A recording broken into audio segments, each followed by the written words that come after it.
हाँ जी, पीछे पीछे बैठिए बैठिए। चलिए, 2 क्रिया और बची, वो मैं बोल देता हूँ और फिर थोड़ी सी बात करके इसको वाइंड अप करेंगे। हाँ जी,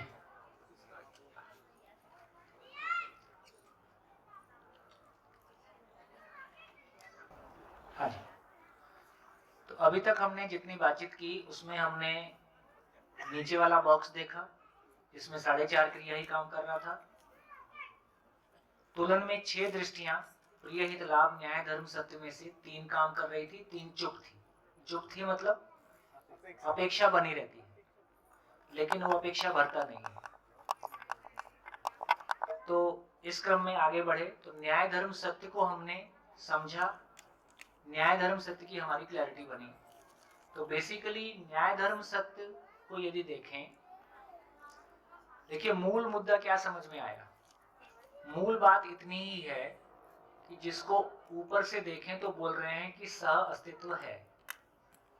सह अस्तित्व का मतलब है मूल ऊर्जा में ऊर्जित प्रकृति। मूल ऊर्जा में ऊर्जित प्रकृति का मतलब है व्यवस्था के रूप में प्रकट, व्यवस्था के स्वरूप में प्रकट 4 अवस्थाएं।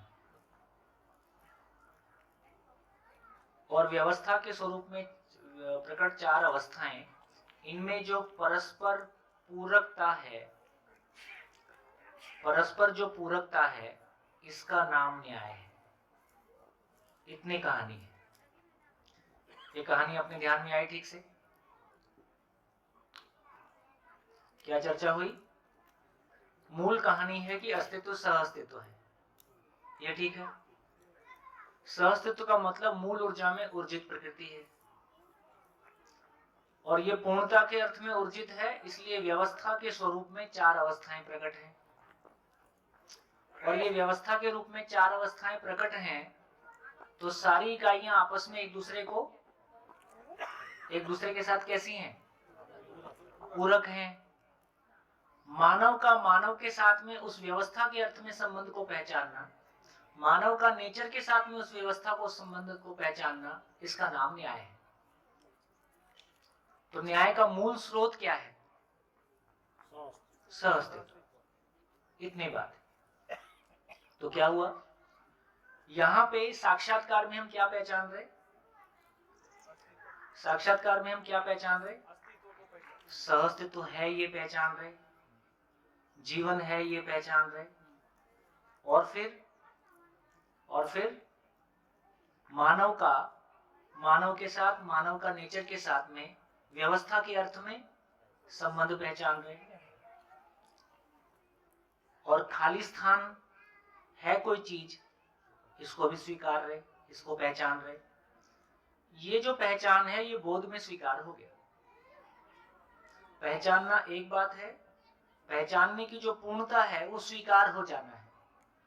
बोध में स्वीकार हो गया तो ऐसा ही जीने का संकल्प हो गया।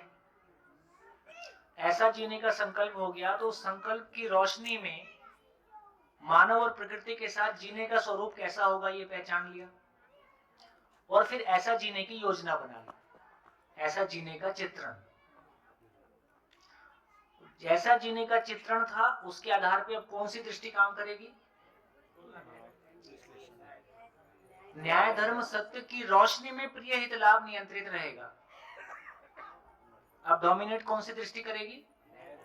न्याय प्रिय हित लाभ मर जाएगी क्या? नहीं। तो जो बोला था संज्ञानीयता के प्रकाश में संवेदनाएं नियंत्रित रहती हैं, वो यहाँ पे घट गया।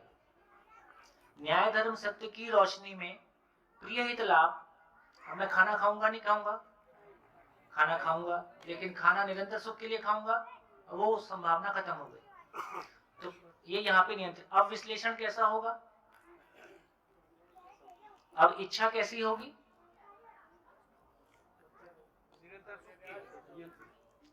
नियंत्रित इच्छा होगी, सही इच्छा होगी। सही इच्छा का मतलब समझण से सुख, श्रम से समृद्धि, समाज में अभय, प्रकृति में सहअस्तित्व। सही इच्छा होगी तो सही इच्छा, जैसे ही आप सही इच्छा करते हो, जैसे ही आप सही इच्छा करते हो जैसे अपने भीतर एक नई इच्छा पैदा हुई, समझने की इच्छा, तो ये इच्छा के बारे में कैसा फील होता है?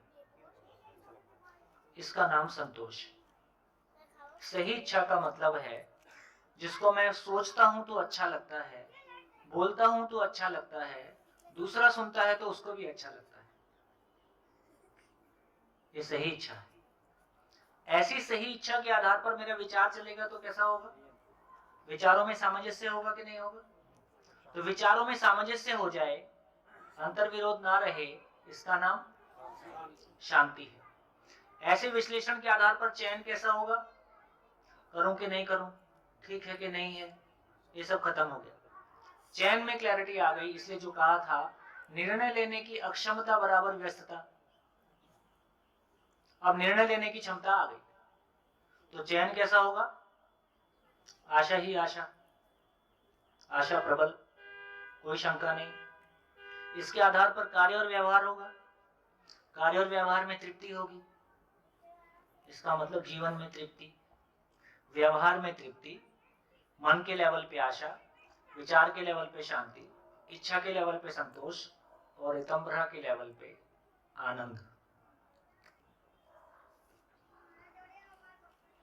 सुख, इसको सुख बोल देते हैं, सुख, शांति, संतोष, आनंद। ऐसा जीने के आधार पर जो जीने में तृप्ति आई, उससे फाइनली अनुभव की तरफ चला गया। अनुभव, अनुभव मतलब क्या? अनुभव का मतलब है ये खाली स्थान खाली नहीं है, ये खाली स्थान में ऊर्जा है या खाली स्थान ऊर्जा स्वरूप है? खाली स्थान ऊर्जा स्वरूप है और ये खाली स्थान हर इकाई के आर पार है। खाली स्थान ऊर्जा है और हर इकाई के आर पार है, इसलिए हर इकाई ऊर्जित है और सहअस्तित्व पूर्वक हर इकाई है। हर इकाई कहां से टपक गई? सहअस्तित्व पूर्वक प्रकटन है। ये अनुभूति में आना, ये अनुभूति में आना, इसको बोल रहे हैं अनुभव। ये मानव का चरमोत्कर्ष है, हाईएस्ट जो रियलाइजेशन है। तो बोला कि समझ साक्षात्कार से शुरू हुआ, अनुभव में जाके पूरा हुआ। अनुभव की गति, अनुभव की गति प्रामाणिकता। तो बेसिकली ये कहां, बोध कहां होता है? बुद्धि में। अनुभव कहां होता है? आत्मा में। तो आत्मा वो फंक्शन है जीवन में जहां पे हाईएस्ट रियलाइजेशन होता है, जहां पे ईश्वर अनुभूति कहें या सहअस्तित्व अनुभूति कहें। सहअस्तित्व अनुभूति हो गई तो क्या बचा मेरे लिए? आर पार। इसी का नाम जीवन में प्रमाण, प्रमाण की शक्ति। इसलिए स्थिति को बोला, स्थिति को बल के रूप में पहचाना और गति को शक्ति के रूप में पहचाना। इसलिए कहा कि जीवन में 5 बल हैं, मनोबल, वृत्ति बल, चित्त बल, बुद्धि बल, आत्मबल। जीवन में 5 शक्ति है, आशा शक्ति, विचार शक्ति, इच्छा शक्ति, समझ शक्ति और प्रमाण शक्ति। तो जीवन 5 बल, 5 शक्तियों का अविभाज्य वर्तमान है, जिसको हम 10 क्रियाओं के रूप में पहचानते हैं। बढ़िया, ठीक हो गया? कितने लोगों को क्लैरिटी बनी कि हाँ, कम से कम सुनने से ठीक लग रहा है? बहुत बढ़िया। देखिए, जीवन क्रिया ऐसी चीज है जो 10 बार रिपीट होने से फिर थोड़ा सा अपने को सुनाने की, सुनाने की, तो आप परेशान मत होना, क्योंकि शुरू में इतने सारे कनेक्शन एक साथ असेंबल करना वो थोड़ा सा मुश्किल जाता है। फिर भी मैंने पूरा कनेक्शन जितना सामान्य तक खोल सकते हैं उससे मैंने ज्यादा खोलने की कोशिश की है। जैसे मैंने आस्वादन को बोला तो आस्वादन मैंने पूरा खोल दिया। मैं इसको ना भी खोलता, केवल आस्वादन बोल के छोड़ देता तो भी चल सकता था, लेकिन मेरे को लगा कि आप सभी जितना शिविर की क्वालिटी अच्छी जा रही है, आपको कम से कम ये ध्यान में आ जाएगा कि यार ये समझने लायक चीज़ है और समझ में नहीं आई तो मैं YouTube में खोल के इसको ठीक से फिर से सुनूं। ठीक है, तो बार बार सुनने से हमारा ध्यान इस पे जाएगा और ये हमारे को टिक पाएगा। तो जितनी बातचीत हुई है, अब बताओ, अपने पास आधा घंटा और है। तो एक तरीका है कि मैंने जितनी बार कहा, मैंने बार बार कुछ चीज़ें कहने की कोशिश की है। तो एक तरीका है कि आप इसको अपने में एक बार समराइज़ करें पूरे को, शांति से बैठ के 5 मिनट में, और आपस में उसको बोल के देखें पूरे क्रम को। एक तरीका ये है। एक तरीका ये है कि कोई कन्फ्यूज़न है तो हम थोड़ा बहुत क्वेश्चन आंसर कर सकते हैं। तो शायद मेरे को लगता है कि पहले ये रहेगा कि 5 मिनट हम रुकें और एक बार अपने में समराइज़ करें, जो लिखना है लिख लें, है ना। और फिर आवश्यकता होगी तो आप माइक से शेयर करें, ऐसा भी कर सकते हैं हम। जिनको लगता है कि मैं माइक से एक बार ये क्रम शॉर्ट में शेयर कर सकता हूँ, वो माइक से शेयर करें, फिर जैसी आवश्यकता होगी वैसा चलेंगे। तो 5 मिनट, 6 बजने में 7 मिनट, तो 5 या 7 मिनट में एक बार आप अपने में समराइज करें कि क्या सामने आया।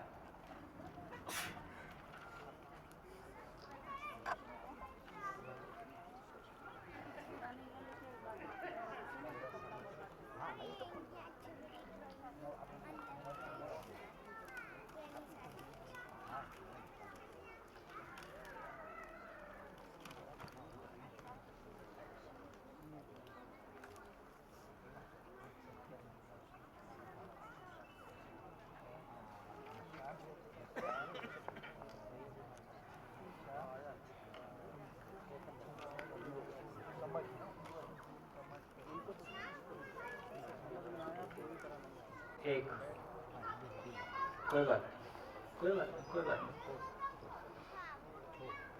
चलिए, क्या किया जाए, दोबारा बता दूं। तो एक बार मैं है कंफ्यूजन सुन ले, हाँ वो भी बता दीजिए। बोलिए बोलिए बोलिए।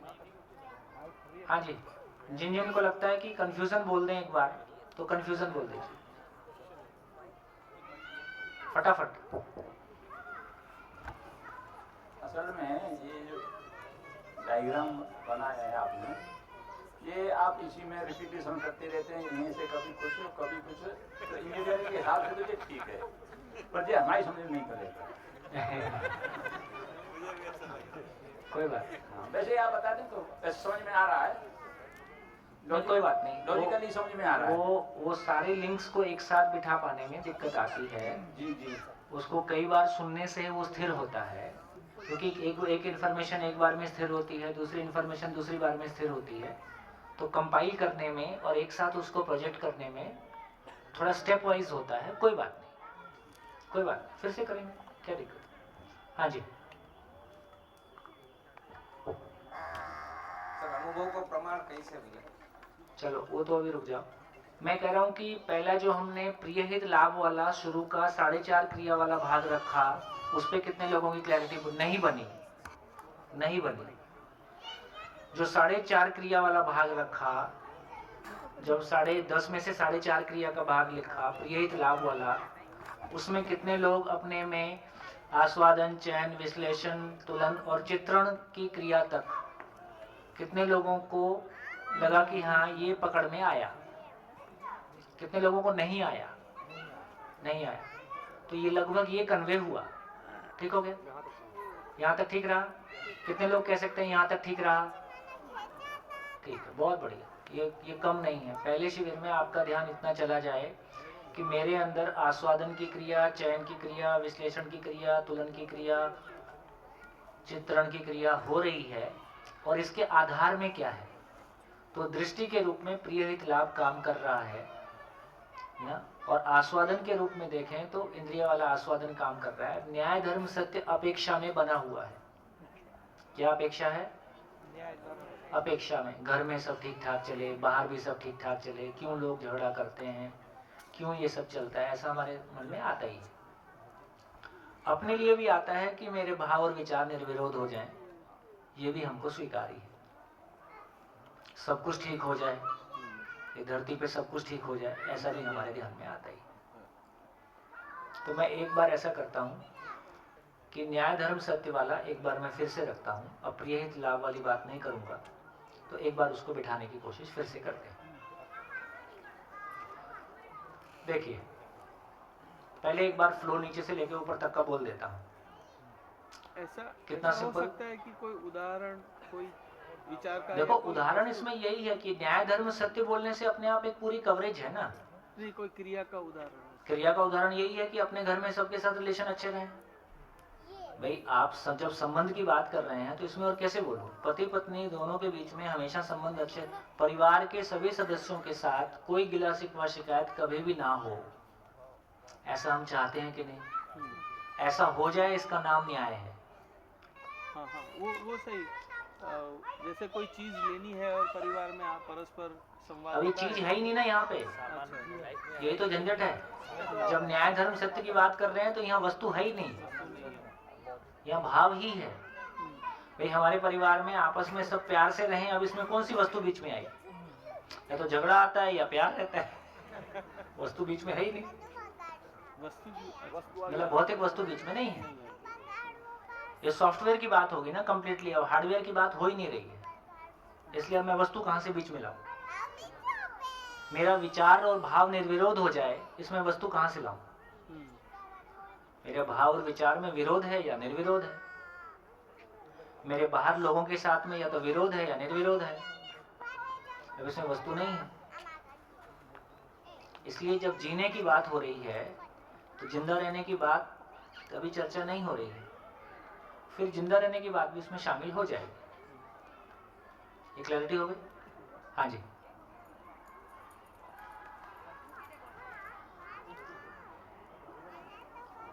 ऐसा सोम भाई, जैसे मेरा तो 13वां शिविर है ना, फिर भी इसमें मेरी स्पष्टता पूरी इसलिए नहीं है क्योंकि जो मैं समझ रहा हूँ कि 52 साल में जो कुछ 54 साल में देखा दुनिया को, तो जो मान्यताएं बैठी हुई, पूर्वाग्रह बैठे हुए हैं, तो एक एक शिविर में कुछ कुछ निकलता है, एक साथ नहीं निकलता है। तो जैसे मैं पहली बार आपको देख रहा हूँ, पहले शिविर में, परिचय शिविर में आप 10 क्रिया करते, वरना 4:30 तक आप रुक जाते हैं। अब 4:30 में थोड़ा सा मैं जो समझाऊँ, कोशिश करता हूँ, आप बताइएगा उसमें अभी तो वही पूरा मुझे नहीं पच रहा है, तो थोड़ा हो सकता है इनको थोड़ा समय बहुत दिन बाद परिचय शिविर में 10 क्रिया की है। हाँ, बल्कि मैं तो इसका श्रेय आप सभी को जाता है। मैं तो पहली बार आपके इस परिचय शिविर का ही कर लिए, पहली बार 10 क्रिया आपने करी मेरे सामने। तो आपने कहा था कि भोजन के समय जब जा रहे हैं तो उसी पे थोड़ा सोचना, तो उसी पे आप थोड़ा बताना। इसमें कभी मैंने उस दृष्टि से, क्योंकि जीवन क्रिया के पहले का पचा रहे हैं अभी तो हम, तो यहाँ तक मैंने कहा इसको आगे देख लेंगे, चलो आज अब मौका पड़ेगा देख लेते हैं। तो इससे भोजन का अवकाश हुआ, यहाँ से गए, तो चित्रण बना हुआ है भोजन का पहले से, तो पहले चित्रण क्रिया होगी। हाँ ठीक है, चित्रण बनाई हुआ है, भोजन करने से सुखी होऊंगा। हाँ, वो चित्रण बना हुआ है, तो पहले चित्रण क्रिया होगी। उसके बाद सीधा चयन हो गया कि भोजन तो रोज ही कर रहे हैं, सुखी होने के लिए कर रहे हैं, तो ठीक है, सीधा चयन हो गया, या पहले आस्वादन आएगा बाद में चित्रण के बाद? जब भी चयन होगा तो आस्वादन पूर्वक ही होगा।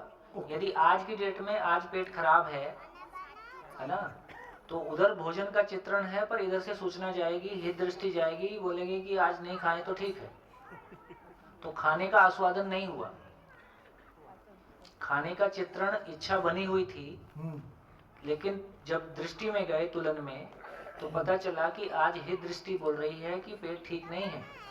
ठीक है, तो विश्लेषण हुआ, ना खाया जाए तो ठीक है, ना खाया जाए तो ठीक है, इसका आस्वादन हुआ, यही ठीक है, इसी में सुख है, और चैन हुआ, ना खाया जाए, और रूम की तरफ चला गया। ठीक है, तो इसका मतलब चित्रण के बाद ये सब क्रिया होना अनिवार्य है, होगी ही। तुलन, विश्लेषण, आस्वादन, फिर चयन। इतना फास्ट है सब कुछ, हाँ, कि हमको लगता है बस निर्णय हो गया।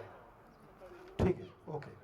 अब हम पहुंच गए, पहुंचने के बाद लाइन में खड़े हुए तो दिखा भी गुलाब जामुन है आज तो। हाँ, तो अब वो चित्र बना गुलाब जामुन का देखते ही, वापस चित्रण हुआ, फिर तुलन हुआ कि कौन सी दृष्टि से चित्रण हुआ? प्रिय दृष्टि। प्रिय दृष्टि से। और यदि आप डायबिटिक हैं, हाँ, मेरे साथी थे तो उन्होंने तय कि एक ही खाऊंगा, मैंने कहा नहीं मैं 6 खाऊंगा। जो सत्य हो बताना चाहिए ना उसको आपने। लगता है 2 गोली और खा लूंगा, आज तो रसगुल्ले खा ही ले। ठीक है, वहाँ गए, चित्रण हुआ गुलाब जामुन, और फिर तुलन हुआ कि खाना है पर ज़्यादा नहीं खाना है क्योंकि घूम भी नहीं रहे इतना पैदल, तो आप कैलोरी बर्न हित नहीं दृष्टि हो बोल रही है। हाँ, हित दृष्टि बोल रही है। प्रिय दृष्टि बोलती है खा ले। हाँ, प्रिय दृष्टि बोल रही है, देखी जाएगी, रोज थोड़ी खाता हूँ। हाँ ठीक है। नहीं, बड़ी मुश्किल से 7वें दिन तो आया है, 7वें दिन मुश्किल से आया। तो खा लो आज, है ना। उसके बाद विश्लेषण भी चल रहा है, आस्वादन में रुचि के हिसाब से ओके आस्वादन हो रहा है लगातार। हाँ। अच्छा, मतलब एक समय में एक से ज्यादा क्रिया भी चलती हैं। सारी क्रिया लगातार चल ही रही है। अच्छा, सब मैं लगातार। किस पे ध्यान देता हूँ वो होती हुई दिखाई देती है। हाँ ठीक है, उस समय में बाकी भी हो ही हाँ, रहा। अब बैठ रहा है, ठीक है। तो उसके बाद चयन हुआ, ओके। अब ये तो आपने बताया कि जो चीज पहले जीवन में हो चुकी उसका चित्रण पहले से है, तो चित्रण से शुरू होके ऐसे आए हम। अब आपने कहा कि ऐसा एक उदाहरण जिसमें पहले कभी जीवन में नहीं हुआ, जैसे मान लो मैंने मेरे साथी हनुमान जी अग्रवाल को बोला भी कि शिविर में चलना है, उन्होंने तो शिविर देखा नहीं है, तो चित्रण पहले से है नहीं शिविर का, तो उनके पहले सबसे पहले आस्वादन होगा, नहीं। चयन ही तो होगा सीधा। मैंने कह नहीं। दिया चलना है, हाँ, आपने कह दिया और आपकी मित्रता का आस्वादन चित्र में रखा है, चित्रण में रखा है। पहले मेरी? से आपके प्रति मित्रता है, हाँ आपके प्रति मित्रता है, उसका एहसास, उसका जो स्वाद है हाँ वो स्टोर है चित्रण में। हाँ ठीक है, जितना भी आस्वादन है वो चित्रण में स्टोर, जो पास्ट मेमोरीज हैं, हाँ मान अपमान, लाभ हानि, सुख दुख, अच्छा बुरा, मान्यताएं, आस्थाएं, सब कुछ चित्रण में स्टोर्ड है। ठीक है। तो उस चित्रण में स्टोर्ड होने के नाते आपने अपने मित्र से कुछ बोला, कुछ शब्द बोले, उसको पता है कि बोलने वाला कौन है, उसका चित्रण सामने बना ही हुआ है। अब वो जो शब्द बोलता है उसका आस्वादन होता है, क्योंकि उन शब्दों के प्रति उसको भरोसा है। उसका विश्लेषण करता है तो उसके चित्रण में कोई ऐसी चीज स्वीकार हो जाती है, या फाइनली आप कहते हो यार तू बात छोड़, बस 7 दिन दे दे, बात खत्म हो गई। हाँ तो आप पे भरोसा करके उसने 7 दिन दे दिए, आपका आस्वादन हुआ है, शिविर का नहीं हुआ है। ठीक है। तो अगर वो आपका जो आश्वासन है वो उसको सुख की आशा देता है। ओके, तो अब इसमें 2 केस मैं समझने के लिए पूछ रहा हूँ। एक में तो मैंने उनको वीडियो सुनाई मान लो आपकी, हाँ तो उस वीडियो के जो शब्द हैं, हाँ उस शब्द से अर्थ का आस्वादन हुआ, हाँ, तो विश्लेषण हुआ, विश्लेषण हुआ, उसकी अपने अंदर जो प्रिय हित लाभ न्याय धर्म सत्य का तुलन हुआ, हाँ, और तुलन उसके हुआ, चित्रण में कोई नई चीज स्वीकार हो गई, नया चित्र बना। कोई सूत्र स्वीकार हो गया, तो उसके लिए चित्र स्वीकार हो गया, तो आशा, तो उसका वापस हुआ, वो चित्र के आधार पर, तुलन के आधार पर, विश्लेषण के आधार पर शिविर का आस्वादन हुआ, कंटेंट का आस्वादन हुआ और शिविर करने का चयन हुआ। हाँ ठीक है। और दूसरा केस जिसमें इनको वीडियो नहीं सुनाई, इन्होंने बोला बस चलना है, बस वो तो फिर उसमें फिर संबंध की स्वीकृति है। तो मित्र ने बोला, हाँ मित्र का आस्वादन हुआ और मित्र कह रहा है कि चलना है, उसमें हाँ। तुलन देखा, प्रिय हित लाभ उसमें नहीं है, हाँ न्याय का तुलन हुआ, हाँ। न्याय पूर्वक चलने का चित्रण हुआ ठीक है, फिर चयन हुआ। और वापस फिर हो ही गया। ठीक, तो जब उन्होंने वीडियो नहीं सुनी है और आपने बोला मित्र का आस्वादन हुआ, तो 3 तरह के जो आस्वादन है इसमें वो मूल्य का है। मूल्य का आ जाएगा। अच्छा अच्छा अच्छा, ओके। तो आज पहली बार वो 4.5 क्रिया भी उदाहरण के माध्यम से देखो, बेहतर ढंग से पहले शिविर में 10 क्रिया इसलिए भी नहीं करते हैं क्योंकि पहली बार में आपको कम से कम ये पता चल जाए कि मेरी आशा विचार इच्छा नाम की चीज है, मेरे अंदर मन है। जैसे मन को हम इतने साल से बोल रहे हैं कि मन क्या होता है, तो बोले मन जो है, मन में 1000 हाथी का बल है, ऐसा बोलते हैं ना। क्या मतलब है उसका, कि बेसिकली अक्षय बल शक्ति है, उसको 1000 हाथी बोल रहे। एक बात हो गई। फिर बोले मन कैसा है, मन का स्वभाव कैसा है, चंचलता है। अब देखिए कितना बड़ा कॉन्फ्लिक्ट है। मन का स्वभाव चंचलता है, स्वभाव है मतलब हमेशा रहेगा, और मैं स्थिरता चाहता हूं। ये मैन्युफैक्चरिंग फॉल्ट हो गया। मैं स्थिरता चाहता हूं और मेरे मन का स्वभाव चंचलता है, तो ये आपस में मैच नहीं कर रहा है। इसका मतलब समझना होगा कि मन की चंचलता का क्या मतलब है। तो मन की चंचलता का क्या मतलब है? मन कितना सुख चाहता है? निरंतर। हम कितना उपलब्ध कराते हैं? क्षणिक। तो भूखे आदमी को एक टुकड़ा मिले तो चुपचाप बैठेगा कि इधर उधर घूमेगा? वो रोटी की तलाश में इधर उधर घूमता है। तो मन निरंतर सुख के लिए शोधरत है, इसका नाम चंचलता है। बहुत बढ़िया, आपने विश्लेषण ठीक कर दिया। ये चंचलता है। मन निरंतर सुख के लिए शोधरत है, निरंतर सुख की तलाश में है, और हम उसको क्षणिक उपलब्ध कराते हैं। क्षणिक में उसका काम नहीं चलता है तो लगातार वो इधर उधर ढूंढता है, इसका नाम चंचलता है। अब मन को निरंतर सुख मिल जाए तो फिर चंचलता रहेगी क्या? तो पता चला जागृत मानव का मन स्थिर होता है, भ्रमित मानव का मन चंचल होता है। तो मन का स्वभाव चंचलता नहीं है, भ्रमित स्थिति में मन चंचल होता है।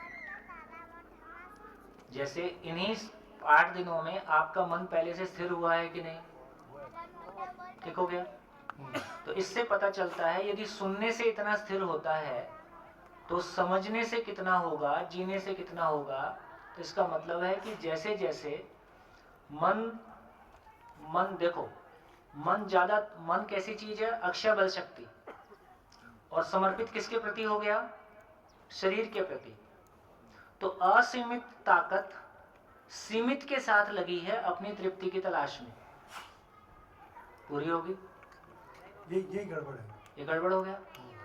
असीमित ताकत असीम में लगे तो तृप्त होगी। तो इससे पता चला कि मन जो है शरीर से नियंत्रित नहीं होगा, क्योंकि शरीर उससे छोटी शक्ति है। शरीर से बड़ी ताकत वृत्ति है।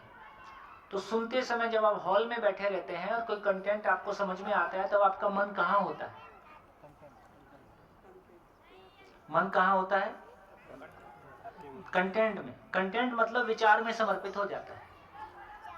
जब हॉल में रहते रहे, जब विचार में समर्पित नहीं है, तब मन कहाँ है? तब वो बाहर भाग रहा है।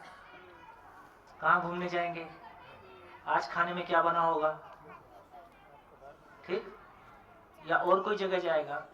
तो जब मन को बड़ा सुख नहीं मिल रहा है तो वो छोटे सुख की तरफ भाग रहा है, तो बहिर्गमन हो रहा है।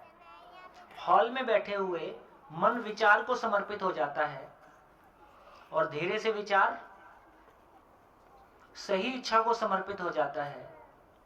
धीरे से सही इच्छा साक्षात्कार में समर्पित हो जाती है, समझने के लिए समर्पित हो जाती है।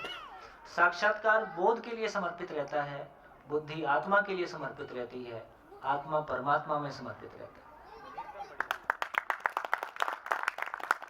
ये खाली स्थान को एक नाम परमात्मा है। ये आत्मा से भी सूक्ष्म रियलिटी है। ये खाली स्थान आत्मा से भी सूक्ष्म रियलिटी है, इसलिए एक नाम परमात्मा है। ठीक है, तो आज ये आप कुछ करें। आप बोलो। 4.5 क्रिया तो अब स्पष्ट हुई। 4.5 क्रिया लगातार एक साथ सभी चल रही हैं। हाँ। ध्यान मेरा कभी आस्वादन पे जाता है, कभी तुलन पे जाता है, कोई विश्लेषण पे जाता है। चल सब पैरेलली नहीं, एक तो ही होगी। ठीक है, देखिए, लगातार अपने में ध्यान देंगे, लगातार अपने में अपनी क्रियाओं का दृष्टा बनेंगे, तो आपको पहचान में आएगा कि हाँ, ये क्रियाएं मेरे अंदर हो रही हैं। ये सुनने से नहीं होगा, आपके ही खुद पहचानने से होगा। जिस दिन आप पहचान लोगे कि हाँ, मुझ में विश्लेषण हो रहा है, मुझ में चित्रण होता है ना, उस दिन ही अच्छा ठीक है, हो गया, अब कोई खास बात नहीं। अब समझ में आ गया। आपने कहा ना कि अपने स्वयं के साथ रहना। हाँ, तो मैं सोच रहा था कि अकेले में रह के जब चिंतन करेंगे, सोचेंगे, विचार करेंगे, तो जाके ये स्थिर होता जाएगा। अपनी आवश्यकता बननी चाहिए ना। हाँ, अभी तो क्या होता है, यहाँ से निकलते हुए फिर वो अब धावेली में मजा आ रहा है तो काय को जीवन सोचेंगे। हाँ, ठीक है। तो अब तक जीवन क्रिया में पहली बार मैंने गंभीरता सोचा। एक तो ये, दूसरा मैं कह रहा था, आपने इधर जो लिखा है कि सहस्तित्व जो है वो मूल ऊर्जा में संपृक्त प्रकृति होगी, उसमें व्यवस्था के रूप में 4 अवस्थाएं होगी, उनमें परस्पर पूरकता है और यही न्याय है। तो न्याय इसको आपने विस्तार दे दिया परिभाषा को। पहले आपने कहा था कि परिवार अभाव मुक्त और शिकायत मुक्त हो जाए तो न्याय है। वो मानव के संदर्भ में बोला होगा। न्याय मानव के ही संदर्भ में है। प्रकृति उस परस्परता को, पूरकता को संतुलन के रूप में पहचानती है, मानव उसी परस्पर पूरकता को न्याय के रूप में पहचानता है। अच्छा, तो नहीं, जैसे वो संबंधों में 3 संबंध नैसर्गिक आते हैं ना, हाँ, प्राकृतिक तो संबंध। तो मानव प्रकृति के साथ में न्याय पूर्वक जीता है। प्रकृति वापस न्याय करती है ऐसा नहीं है, वहां न्याय करने वाली चीज नहीं है, कर्ता पक्ष नहीं है। तो प्रकृति में संतुलन हमको दिखाई देता है। मानव प्रकृति के साथ में न्याय पूर्वक प्रस्तुत होता है क्योंकि मानव न्याय को पहचानता है, संबंध को पहचानता है। प्रकृति में उसका प्रमाण संतुलन है। मानव के साथ में न्याय पूर्वक जीता है। मानव के साथ न्याय प्रमाणित होता है क्योंकि उधर भी न्याय को समझने वाला है। तो मानव के साथ न्याय प्रमाणित होता है, प्रकृति के साथ संतुलन प्रमाणित होता है। ठीक है, बहुत बढ़िया, बहुत बढ़िया, फर्स्ट क्लास। अब थोड़ा सा वो पात्रता बड़ी है, बड़ी इसको समझ बड़ी और बोलिए। हाँ जी, मैं 4.5 क्रिया पे बोलूं थोड़ा। हाँ बोलिए। हाँ, तो आगीवाल जी ने मुझे कहा कि मैं आपको कुछ भेज रहा हूँ, इसको देखो। तो इन्होंने जो भेजा, मैंने वो उसको कुछ नहीं देखा। मैंने आपका फोटो दिखा, उसको रोका, वहाँ पे जूम किया और मुझे बोर्ड दिखाई दिया। बोर्ड में मैंने इन शब्दों को देखा, आत्मा, बुद्धि, चित्त, वृत्ति, ये सब मैं पहले से ही कुछ कर ही रहा था। फिर मैंने देखा इधर ये अच्छा अभय, ये सब है। मुझे चित्रण हुआ कि ये मेरे काम की चीज़ है और मैं जिसको देखना चाहता हूँ शायद इसमें और एक्स्ट्रा मिलेगा मुझे। तो मैंने इनको कहा ठीक है मैं चलूँगा।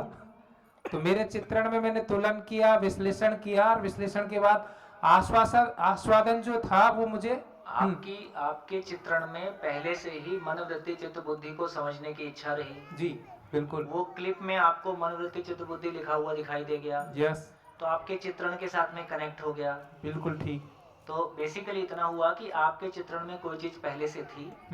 जब आपने उसको आस्वादन किया तो तुरंत विश्लेषण, तो आपका तुलन पूर्वक वो चित्रण पहले से ही रखा था। दोनों मैच हो गए तो चित्रण में स्वीकार हो गया कि चलना है। ठीक बात। तो यहाँ मित्र के साथ साथ आपका ज्यादा प्रधान रूप से कंटेंट रहा। ठीक बात। मित्र की सहमति, मित्र की सूचना के साथ साथ हाँ, कंटेंट से आप ज्यादा प्रभावित हुए क्योंकि वो आपके चित्रण से मैच कर गया। ठीक बात। अब दूसरा, इस बार जो है खैर वो स्थिति बदल गई, पर उसमें मुझे पहले से ही बहुत कुछ कंटेंट मिल ही गया। इस बार इन्होंने कहा कि आपको चलना है, लेकिन मैं सब लोगों पर विश्वास करता हूँ लेकिन वो चलते नहीं। मैंने कहा मैं पक्का चल ही रहा हूँ। तो इसमें ठीक है, देखिए इसमें क्या स्थिति है। मतलब ये एक व्यक्ति हैं जो अपने भी आते हैं और परिवार में ऐसा नहीं है कि बिल्कुल फूल ही बिछा के रखे हैं तुम जाओ। हर परिवार में इस तरह की चीजें जब शुरुआत में आती हैं तो कोई ना कोई रेजिस्टेंस रहता है। तो कैसे भाभी जी का भी मन लगता है, लेकिन ऐसा नहीं है कि बिल्कुल जितनी तीव्र इच्छा इनकी है उतना मन लगता है। दोनों पति पत्नी में ये कॉम्बिनेशन मिलेंगे। कहीं कहीं पत्नी में तीव्र इच्छा है, पति सपोर्ट कर रहा है, कहीं कहीं पति की तीव्र इच्छा है, पत्नी सपोर्ट कर रही है, कहीं कहीं दोनों में है, कहीं कहीं दोनों नहीं है। सारे तरह के कॉम्बिनेशन मिलेंगे। तो एक आगीवाल जी एक व्यक्ति हैं जिनको लगता है कि यार कोई बढ़िया चीज है और ये सबको करना चाहिए, तो अपनी पूरी ताकत लगा देते हैं, खुद भी लगते हैं, बाकी भी लगा रखे। कुछ हमारे आपके जैसे लोग हैं जिनको धक्का मारने से चलते हैं। तो ये क्या फर्क है? ये फर्क किस बात का है? शुभ के प्रति जो तीव्र इच्छा यहाँ बैठी हुई है, न्याय धर्म सत्य के प्रति, न्याय धर्म सत्य स्थापित हो जाए संसार में, उसके प्रति जो तीव्र इच्छा यहाँ पे बैठी हुई है, फिर वो पूरा काम कराती है। तो ये तीव्र इच्छा किसके भीतर कितना ज्यादा है, उतना तन मन धन का नियोजन वो कर डालता है। उस आधार पे हमारी प्रायोरिटी तय होती है। तो फिर इच्छा को दर्शन में जाओगे तो 3 प्रकार की इच्छाएं हैं: सूक्ष्म इच्छा, कारण इच्छा, तीव्र इच्छा। फैलता जाए। लेकिन इस सबसे चर्चा से क्या समझ में आ रहा है?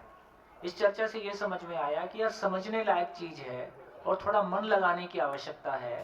केवल सुनने से काम नहीं चलेगा, अपने आगे बढ़ के, है ना, प्रोसेस में घुसने की जरूरत है। ऐसा हमारे ध्यान में आता है। हाँ जी सुन भाई, थोड़ी क्लैरिटी चाहिए थी। हाँ। जो संकल्प की बात हो रही है वो कुछ हम लोग डिसाइड करते हैं कि नहीं ये करना है। वो वाला संकल्प नहीं है ये। अभी वो संकल्प नहीं है। ये संकल्प वो है जो सहज संकल्प है, मतलब जो आने के बाद में फिर हटता नहीं है, फिर वो बना ही रहता है। नहीं वो तो बने रहते हैं, लेकिन कुछ जैसे कि साक्षात्कार हुआ मीन्स को कुछ पहचाना कि चलो ये करना है, पहचान लिया। हाँ, साक्षात्कार हुआ का मतलब क्या पहचाना?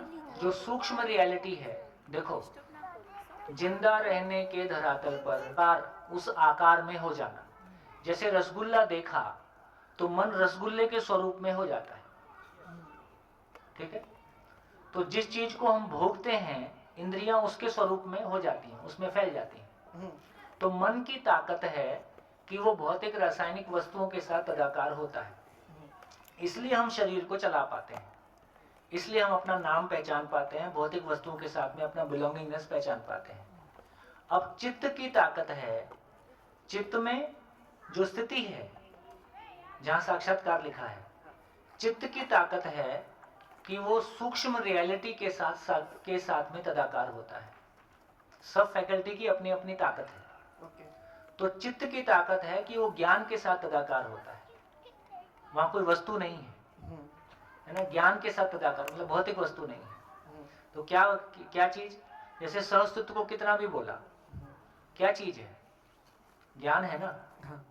जीवन रूपी सूक्ष्म वस्तु या परमाणु रूपी सूक्ष्म वस्तु है जिसका साक्षात्कार होगा, मानव के आचरण का साक्षात्कार होगा, तो न्याय धर्म सत्य का साक्षात्कार होगा, और ये व्यापक वस्तु कोई चीज है ये पहचान में आएगा। तो इसका मतलब है कि जब चित्त की बात कर रहे हैं तो वहां कोई भौतिक, जितना भी भौतिक वस्तु है वो सब 4.5 क्रिया में ही रहेगा, जितना भी भ्रम है 4.5 क्रिया में रहेगा। ये 5.5 क्रिया का जो ऊपर का 5 क्रिया का जो हाल है, यहाँ केवल सच्चाई का साक्षात्कार होगा या वो चुप रहेगा, यहाँ कंफ्यूजन कुछ नहीं आएगा। या तो सच्चाई का साक्षात्कार होगा या वो चुप रहेगा, वो क्रिया काम नहीं करता है। तो क्या बोल रहे हैं, मैं फिर से एक बार रिपीट करता हूँ।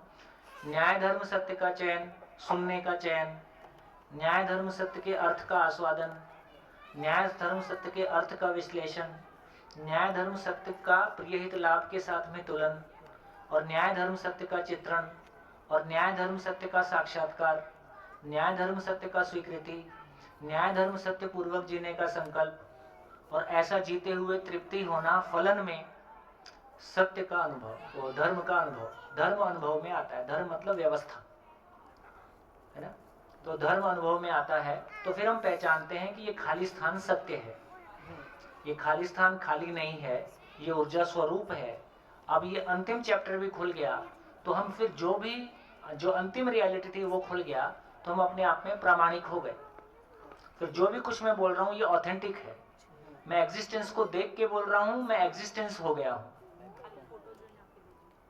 ये मानव की ताकत है। तो उस रूप में कहा कि पहले हमको ये पहचान में आ जाए कि ये 5.5 क्रिया मुझ में हो रही हैं, ये पहचान में आ जाए। फिर न्याय धर्म सत्य का स्वरूप पहचान में आ जाए। फिर धीरे से दोनों के बीच में कंपैरिजन होके न्याय धर्म सत्य है। तो पहला ट्रांसफॉर्मेशन यहाँ पे हो रहा है, प्रियहित लाभ के स्थान पर चित्रण न्याय धर्म सत्य का हो रहा है। दूसरा ट्रांसफॉर्मेशन है, जो अर्थ मैंने यहाँ पे स्टोर किया उसको मैं एग्जिस्टेंस में पहचान रहा हूँ।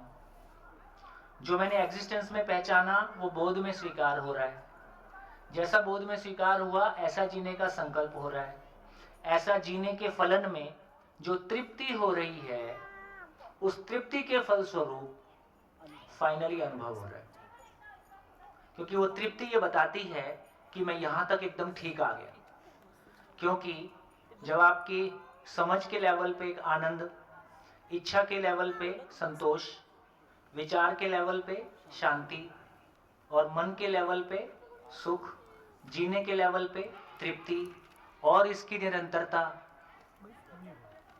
निरंतरता कैसा आपको पता चलेगा ना कि मेरे विचार में 6 महीने से एकदम शांति चल रही है, एकदम ठीक है, एक दिन में नहीं होगा। लेकिन जब आपके भाव और विचार की स्थिरता, आपके भीतर की सारी भय का, अभाव का सब आपको पता चलता है, काम करा लोग का, तो वो जो स्टेबिलिटी है उसकी तृप्ति जब लंबे समय तक बनी रहती है तो अपने में ये अनुमान हो जाता है, स्वीकार हो जाता है कि मैं सत्य को पहचान सकता हूँ। तो बेसिकली जो बोध है ये अनुभव के लिए परिपुष्ट अनुमान है। ये अनुभव, अब मैं अंतिम रियलिटी को देख सकता हूँ, समझ सकता हूँ, तो वहां तक पहुंच गए। ऐसा क्रम है धीरे धीरे। और बोलिए। हाँ, हम चयन करते हैं ध्यान न्याय धर्म सत्य से और उसका आस्वादन, फिर विश्लेषण और फिर तुलना, फिर इसका चित्रण करते हैं तो और फिर उसका सूक्ष्म रियलिटी की तरफ जाते हैं तो साक्षात्कार की पहचानते हैं हम सब और उसके संदर्भ में हमको बोध में स्वीकार करते हैं और फिर संकल्प करते हैं और उस पर काम करने से हमको अनुभव मिलता है क्या बात। और फिर अनुभव की को प्रमाणित करने के लिए हम गति करते हैं। आपके चरण कहाँ? गुड, बहुत बढ़िया। ऐसा तो पहले से भी मैंने होता हुआ देखा नहीं। लिख के बोल दिया क्या? नहीं, जो बोलने में है। बहुत बढ़िया, लेकिन अच्छा है। कम से कम ऐसा हमको सुनने से, ऐसा हम बोल पाए, उससे भी हमको अपने ऊपर भरोसा होता है कि नहीं यार आगे चल सकते हैं। नहीं, मेरे को बोलने में थोड़ी शब्द जल्दी नहीं मिलते तो पर ठीक मैंने है। जो मैं सोचा था वो लिख दिया। नहीं, आपने अच्छा किया और आपने ठीक सीक्वेंस को लगभग पकड़ लिया। लगभग एक सीक्वेंस आपके पकड़ने में आया। गुड, बहुत शानदार, जोरदार तालियां।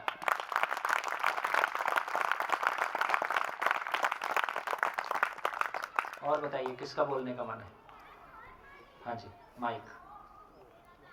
अच्छा, आप बोल रहे, बोलो बोलो।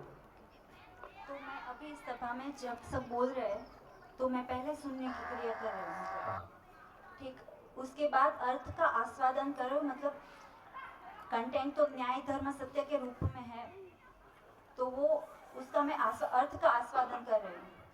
फिर उसके बाद जो मैंने समझा है वो मेरी जो मेरा चित्रण हुआ है, मतलब मैंने जो ऑलरेडी समझा है उसका जो मेमोरी है उसके उसको यूज करके मैं तुलन और विश्लेषण कर रही हूँ और ऐसा मेरा चित्रण बन रहा है। मतलब ऐसी मेरी समझ थोड़ी, मतलब उसके साथ में कंपेयर करके मेरी समझ एक चित्रण बन रहा है। फिर उसके बाद भी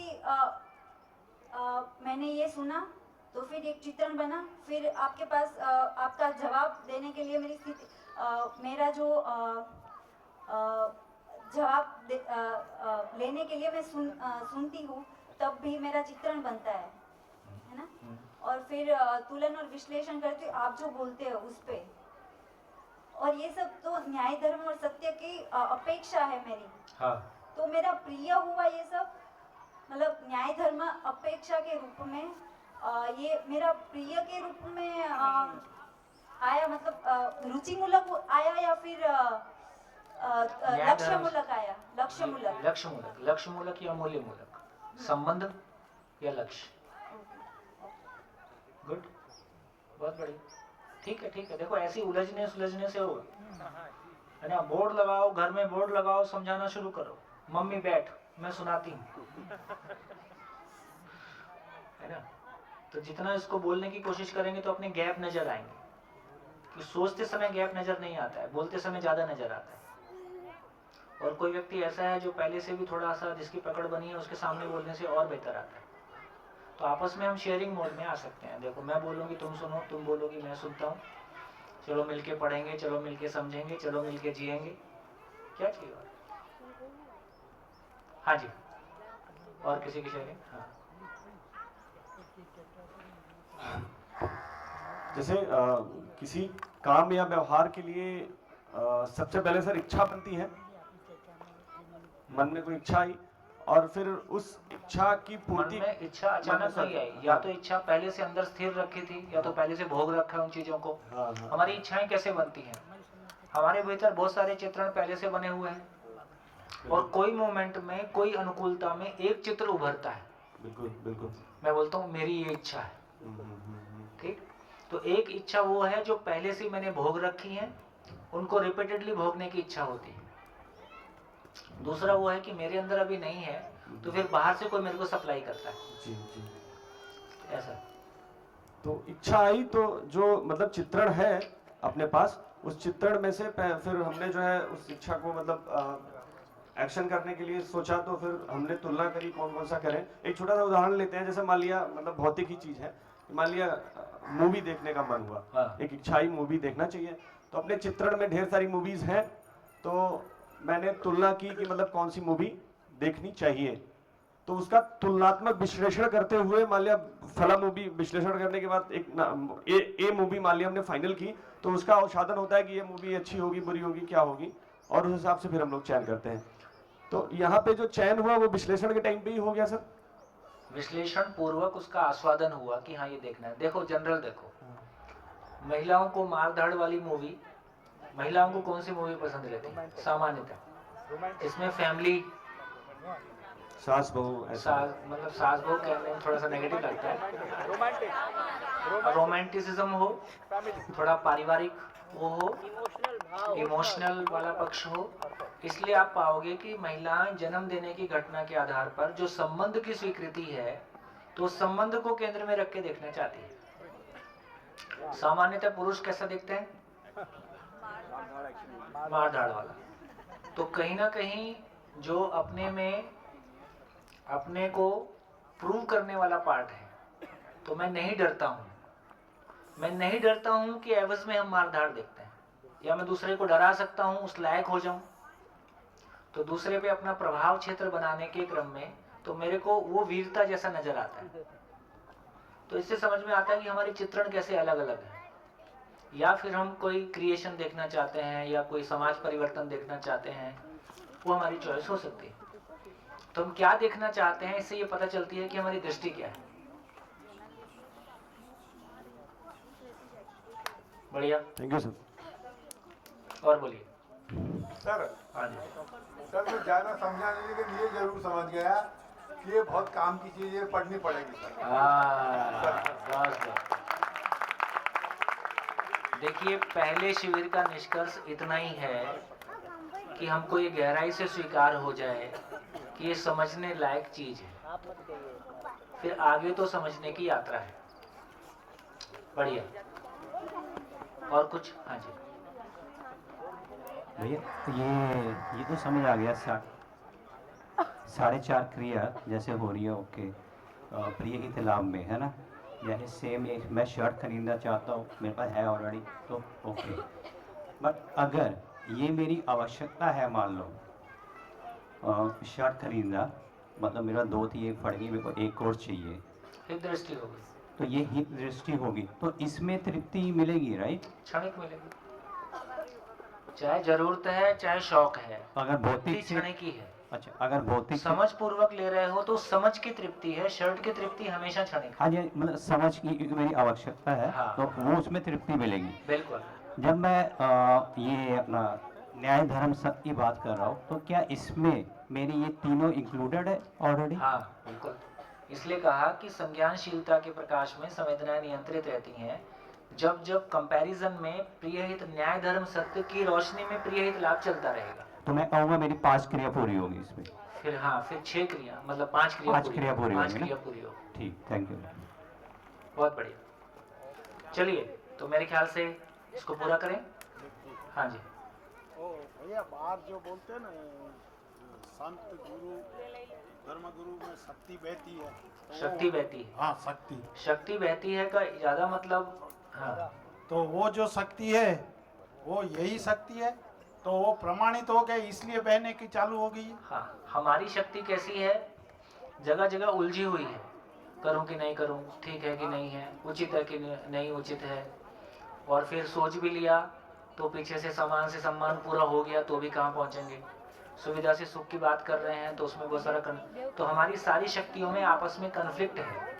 इसलिए कल्पनाशीलता का परिभाषा दिया कि आशा विचार इच्छा की अस्पष्ट गति, कंफ्यूज स्टेट ऑफ आशा विचार इच्छा।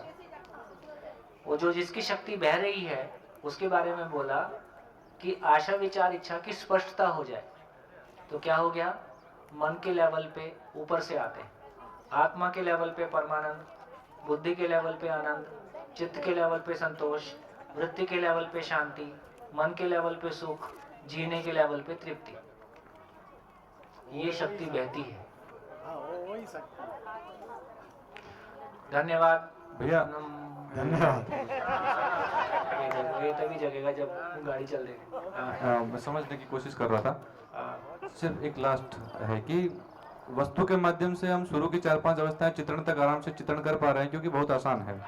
क्योंकि हमने देखी है, जैसे कोई वर्ड है घोंपू, बोलेंगे तो कुछ समझ में नहीं आ रहा है, घोंपू देखा नहीं, समझा नहीं। तो बिल्कुल वैसे ही है कि न्याय धर्म सत्य अभी हमारा जिया हुआ नहीं है, समझा हुआ भी नहीं है, इसलिए ऊपर की 5 क्रिया में सब गोल गोल लगता है, 4.5 क्रिया फिर भी पकड़ में आता है। हाँ, लेकिन मैं एक बार चाहूंगा कि एक बार कोई एक चीज पकड़ करके आप नीचे से, जैसे वस्तु को तो 5 तक ले गए, उसे ऊपर ले जाने में थोड़ी दिक्कत हो रही है, कोई एक भाव पकड़ के या कोई एक वो जिसके ऊपर बाकी 3 को पकड़ करके उसको ठेठ ऊपर तक ले जाइए ना। कर लो ना, जैसे न्याय को लेके जितनी चर्चा हुई, ठीक है, न्याय को लेके चर्चा हुई, स्पष्टता बनी जी। तो न्याय को सुनना, न्याय का आस्वादन, न्याय का विश्लेषण, न्याय का तुलन, न्याय का चित्रण, न्याय का साक्षात्कार, न्याय की स्वीकृति, न्याय पूर्वक जीने का संकल्प, ऐसा जीने से तृप्ति हो गया। इस साक्षात्कार, स्वीकृति और अनुभव, ये तीनों एक साथ नहीं हो रहे? साक्षात्कार स्वीकृति में एक साथ नहीं हो रहा है। जैसे ही साक्षात्कार हुआ, स्वीकार हो गया। साक्षात्कार जिस चीज का हो गया वो तुरंत स्वीकार हो गया। ठीक है, स्वीकार होते हैं, अनुभव लेकिन महसूस हो रहा है। साक्षात्कार लंबी लिस्ट है। लंबी लिस्ट का मतलब है कि सहअस्तित्व पूरा साक्षात्कार में आ जाए, जीवन पूरा साक्षात्कार में आ जाए, चारों अवस्थाओं का स्वभाव और धर्म साक्षात्कार में आ जाए। तो ये ऐसा नहीं है कि एक क्षण में सारा हो गया, क्रम से कोई चीज आज खुली, धीरे धीरे धीरे खुल के कंफ्यूजन रहा, फिर धीरे से स्वीकार हुई, तो क्रम है। नहीं, बेसिकली जो आप बता रहे हैं, मेरे को जो समझ में आ रहा है, वो एक एग्जिस्टेंस का बेसिक लॉ है। अंदर अंदर धरातल में जो है लॉ प्रवाहित हो रहा है, तो समझ में आ गया, एक लॉ समझ में आ गया। अब सेब गिरे, आम गिरे, केला गिरे, पत्ता गिरे, कुछ भी गिरे, गिरेगा तो नीचे। ऐसे कई सारे लॉ हैं, तो एक बार में कोई एक लॉ स्वीकार हुआ, ऐसे बहुत सारे लॉ हैं, तो धीरे धीरे स्वीकार होता है। ये अपने आप में एक लॉ नहीं है, ये पूरी प्रक्रिया जो है ऐसा ऐसा ऐसा ऐसा होगा। ये फाइनली एक लॉ है, अस्तित्व सह अस्तित्व है जी। लेकिन ये एक लॉ अपने को ऐसे नहीं पचता है। जब सब कुछ पच गया तब एक लाइन आ गई कि अस्तित्व सह अस्तित्व है। हाँ। लेकिन धीरे धीरे एक एक पचा के सब कुछ इकट्ठा हुआ और फाइनली पता चला कि ये अस्तित्व सह अस्तित्व है। तो ये क्रम है, ठीक है, अभी भी क्रम ही है ना। मानव पे चर्चा करते हैं, कभी एग्जिस्टेंस पे चर्चा करते हैं, कभी परिवार पे चर्चा करते हैं, जीवन के बारे 10 बात बोलते हैं, ऐसा। और संकल्प यहाँ बीच में क्यों आ रहा है? मतलब अनुभव के पहले संकल्प, उससे पहले स्वीकार्यता, और ये चलो और समझेंगे विस्तार से थोड़ा सा। हाँ जी, तो मैं सोच रहा हूँ कि हमारा टाइम हम पूरा कर देते हैं, बच्चों का टाइम दे दें। तो सबको खूब धन्यवाद, खूब धन्यवाद, खूब धन्यवाद। मेरे लिए ये शिविर तृप्तिदायक रहा। सुरेश भाई थोड़ी सी आप वस्तु की बात करेंगे, प्रियहित लाभ पे बात करेंगे, व्यवस्था पे बात करेंगे। हाँ जी, 2 मिनट और फिर बच्चों को कुछ एक महत्वपूर्ण सूचना। सूचना नंबर 1,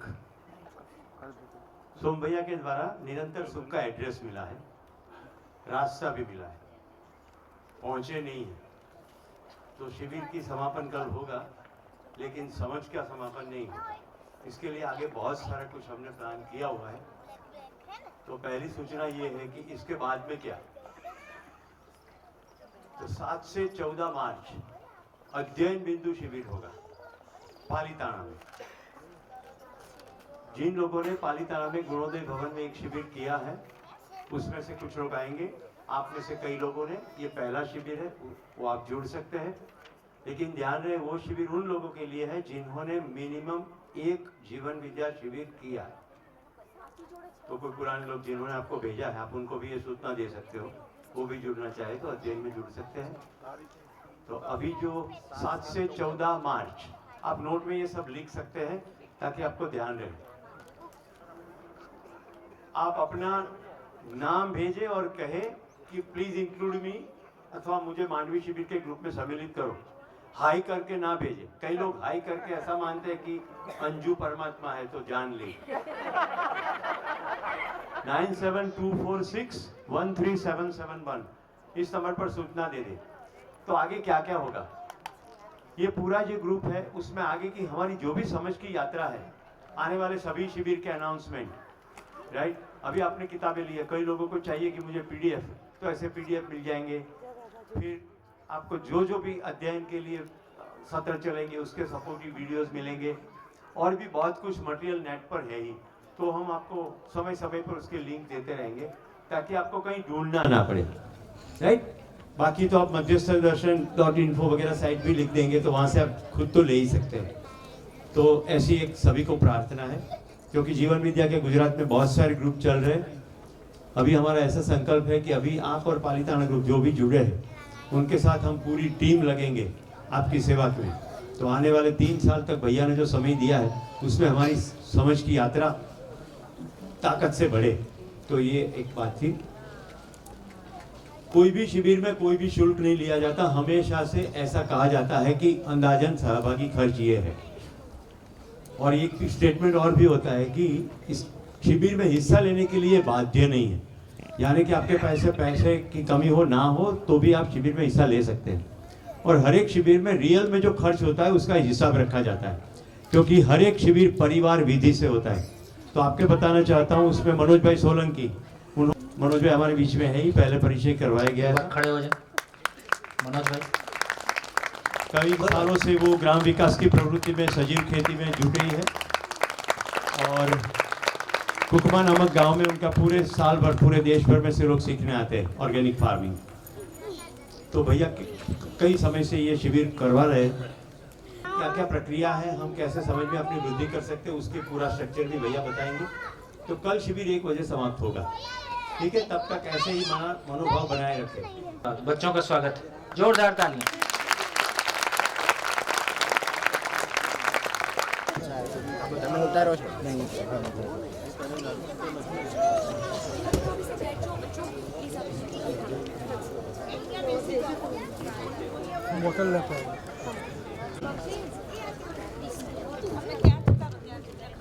हम सभी पेरेंट्स का बहुत ही दिल से स्वागत करते हैं, स्वागत करते हैं, स्वागत करते हैं।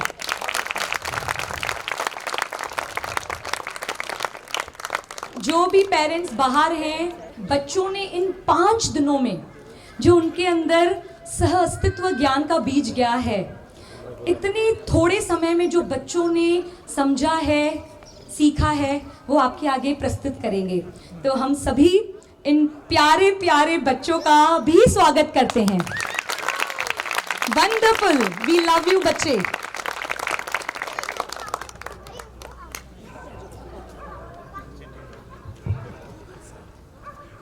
नमस्ते हमारे प्यारे अंकल जी और आंटी जी। हम बच्चों ने जीवन विद्या वर्कशॉप में पिछले 5 दिन में जो भी सीखा है वो हम आपके सामने प्रस्तुत करेंगे। तो हम आपका स्वागत करते हैं।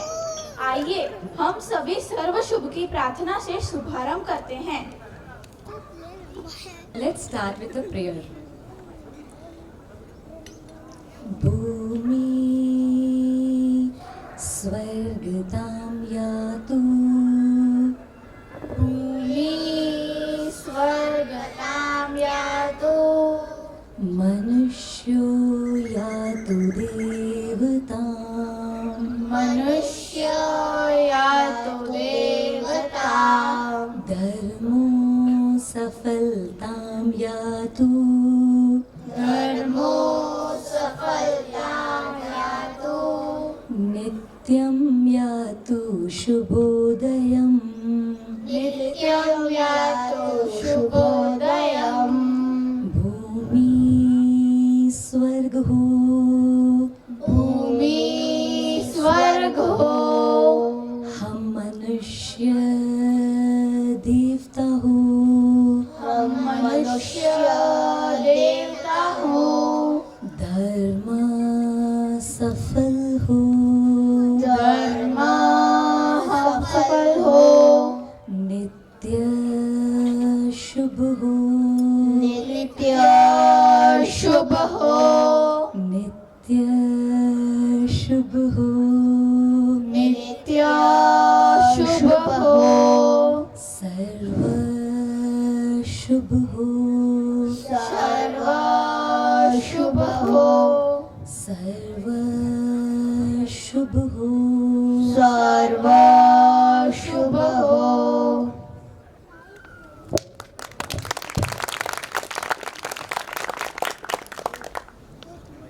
हमने माइंडफुल के बारे में समझा, जैसे mindful listening, mindful seeing, mindful breathing, mindful walking, mindful thinking. Vedant ji, आप माइंडफुल का मीनिंग बताइए। माइंडफुल का मतलब है पूरा ध्यान देकर वर्तमान के प्रति सजग रहना। हम सुबह से रात तक बहुत सारे काम करते हैं। हम सारे काम सजग होके करने हैं, सजग होके करने हैं। माइंडफुल, जैसे माइंडफुल लिसनिंग मतलब सबको ध्यान से सुनना। माइंडफुल ब्रीथिंग, अपनी ब्रेथ को ध्यान से देखना। माइंडफुल वॉकिंग, पूरा ध्यान देकर चलना। माइंडफुल थिंकिंग, अपने विचारों का ध्यान से देखना और अपने विचारों को ज्ञान से सही करना। इस तरह उनमें माइंडफुलनेस को की, हमने माइंडफुलनेस की एक्टिविटी की। अब हम साथ में माइंडफुल लिसनिंग करेंगे। सभी अपनी आंखें बंद करें और आसपास के आवाजों शांति से सुने।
दोस्तों, आपको कौन सी आवाज़ें सुनाई दी? मुझे आप लोग बातें करने की आवाज़ें सुनाई दी। मुझे क्रो की आवाज़ सुनाई दी। पूरा शांत था। मुझे म्यूजिक की आवाज़ सुनाई दी। मुझे मेरी श्वास की आवाज़ सुनाई दी। मुझे पूरा शांत जगह था। पूरा साइलेंस था। इस तरह माइंडफुल एक्टिविटीज से बहुत फायदे होते हैं। हम हर काम ध्यान से और खुशी से कर सकते हैं। हमने मदर का हमारे जीवन में महत्व समझा। मम्मी ने हमारे लिए सब कुछ किया है, जैसे जन्म दिया, अच्छे संस्कार दिए, हमारा पूरा ध्यान देती है। मेरे दोस्तों ने मम्मी पर बहुत सुंदर कविता लिखी है। आइए हम इस कविता को सुनते हैं। जब इन्होंने कहा कि कविता लिखी है, तो एक्चुअली मैं ऑन द स्पॉट हम जो अंदर भाव होता है उसको गाते हैं, उसको लिखते हैं। तो ये बच्चों ने कहीं से कॉपी नहीं की है फ्रॉम गूगल और एनीवेयर। उन्होंने खुद अपने भाव, जब बहुत डिटेल में हम बात कर रहे थे मम्मा के ऊपर, पापा के ऊपर, फैमिली के ऊपर, तो उन्होंने कविताएं खुद लिखी हैं। तो हम बच्चों से सुनते हैं। हमारी कविता का नाम है हमारी प्यारी मम्मा। मेरी मम्मी प्यारी मम्मी, मेरी मम्मी प्यारी मम्मी, आप हमको प्यार करती, आप हमको प्यार करती, आप हमसे मस्ती करती, आप हमसे मस्ती करती, आप हमें सही राह दिखाती, आप हमें सही राह दिखाती, आप पूरा घर साफ रखती, आप पूरा घर साफ रखती, आप हमें सही ज्ञान देती, आप हमें सही ज्ञान देती, आप हमें बहादुर बनाती, आप हमें बहादुर बनाती, आप हमको गरम गरम खाना खिलाती, आप हमको गरम गरम खाना खिलाती, आप हर पल हमारे साथ रहती, आप हर पल हमारे साथ रहती, आप दोस्त बनकर हर मुश्किल दूर करती, आप दोस्त बनकर हर मुश्किल दूर करती, आप हमें सारी खुशियाँ देती, आप हमें सारी खुशियाँ देती। मम्मा आप हमारी जान हो, मम्मा आप हमारी जान हो, आप हमारी जन्नत हो, आप हमारी जन्नत हो। We love you mamma. We love you mamma. Thank you। Thank you। हमने फिर पापा का हमारे जीवन में महत्व समझा। पापा हमारे लिए पूरा जीवन बहुत मेहनत करते हैं। पापा हमारे दोस्त बनकर हर मुश्किल को आसान करते हैं। पापा हमें पूरा साथ देते हैं और खुशियाँ देते हैं। मेरे दोस्तों ने पापा पर बहुत सुंदर कविता लिखी है। आइए हम इस कविता को सुनते हैं। Our poem name is My Papa. This poem is written by our team. My Papa is best in the world. My Papa is best in the world. He works till day to night for us. He works till day to night for us. He shows us right direction. He shows us right direction. Gives us solution. Gives us solution. He supports us every time. He supports us every time. He cares. He cares. He loves. He loves. He plays with us. He plays with us. He gives needful things. He gives needful things. He teaches to value things. He teaches to value things. He gives all happiness. He gives all happiness. He is life for us. He is life for us. He is God for us. He is God for us. I love my papa very much. I love my papa very much. Love you, papa. Love you.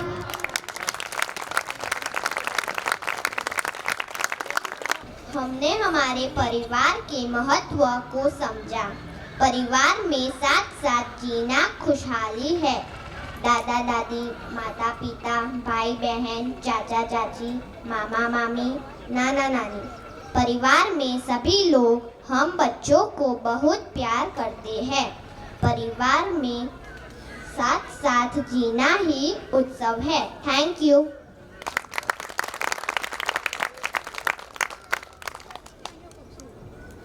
मेरे दोस्तों ने परिवार पर बहुत सुंदर कविता लिखी है।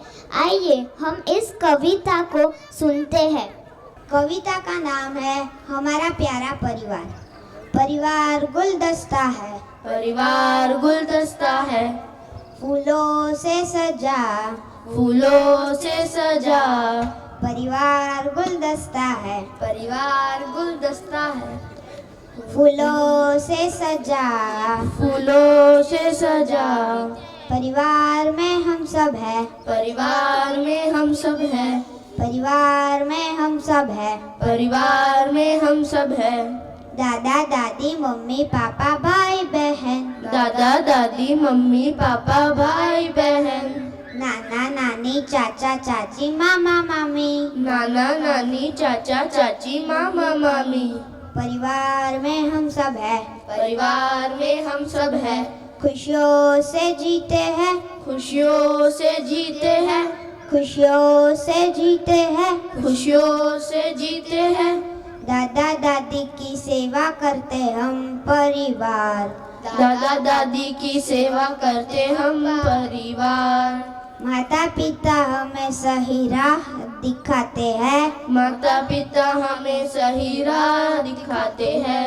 भाई बहन हमारा साथ देते हैं, भाई बहन हमारा साथ देते हैं।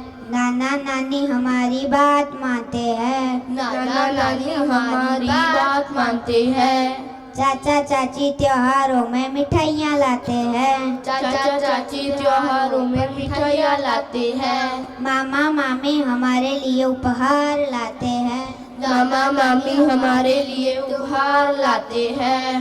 लॉकडाउन में परिवार काम आते हैं, लॉकडाउन में परिवार काम आते हैं।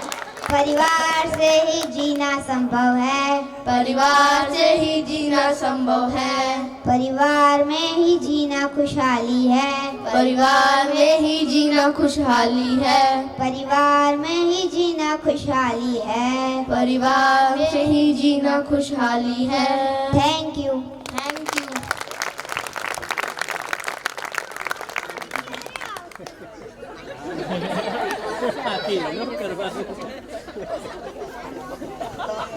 मैम भी it was wonder for me जब मैंने बच्चों को देखा जब उन्होंने लिखा कि लॉकडाउन में परिवार काम आते हैं। Wonderful observation. मैं छोटे बच्चों को भी बोलूँगी कि आप अभी हम हाँ हम बच्चे परिवार के लिए सुंदर डांस प्रस्तुत करेंगे। आप हमारा प्यार स्वीकार करना।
एग्जिस्टेंस इज को एग्जिस्टेंस है उसको समझा।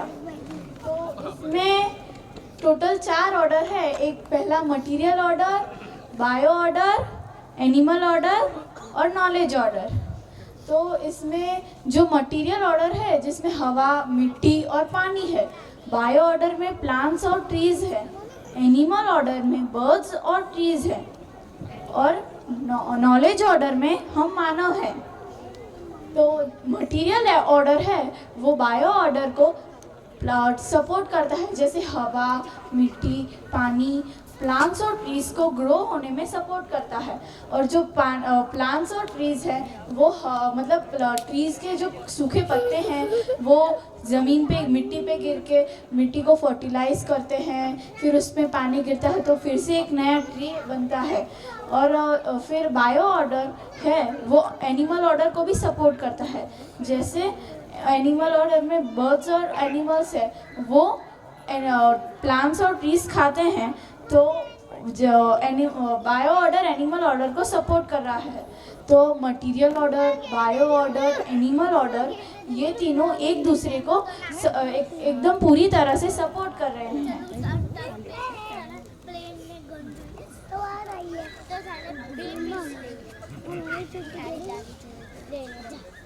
तो अब मेरी फ्रेंड साची आपको नॉलेज ऑर्डर के बारे में बताएगी।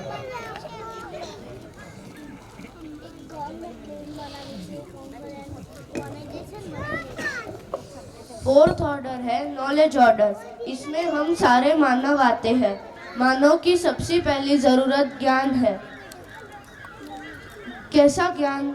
सेल्फ के साथ हार्मनी में जीने का ज्ञान, परिवार के साथ हार्मनी में जीने का ज्ञान, मानव जाति के साथ हार्मनी में जीने का ज्ञान और नेचर के साथ हार्मनी में जीने का ज्ञान।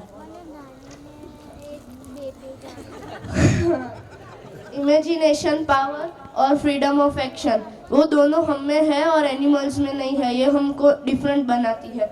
इमेजिनेशन पावर, चिड़िया सालों से एक ही प्रकार का घोंसला बनाती है और हम अपने इमेजिनेशन पावर से बिल्डिंग, कार और वो सब बना सकते हैं। फिर दूसरा है फ्रीडम ऑफ एक्शन, हम अपनी खेती खुद कर सकते हैं पर गाय अपना घास खुद नहीं उगा सकती। Thank you. तो को एग्जिस्टेंस है वो पूरा नियम से है, उसमें 3 नियम है। को एग्जिस्टेंस में संबंध है, विरोध नहीं है, व्यवस्था है, अव्यवस्था नहीं है। ये चारों ऑर्डर साथ साथ है, कोई भी अकेला नहीं है। को एग्जिस्टेंस में संबंध है, विरोध नहीं है। जैसे हमारे शरीर में बहुत सारे अंग हैं और जैसे हाथ, पैर, कान सभी एक दूसरे के साथ संबंध है। कोई भी किसी से विरोध झगड़ा नहीं कर रहा, सब संबंध में पहचान कर अपना काम हार्मनी में करते हैं।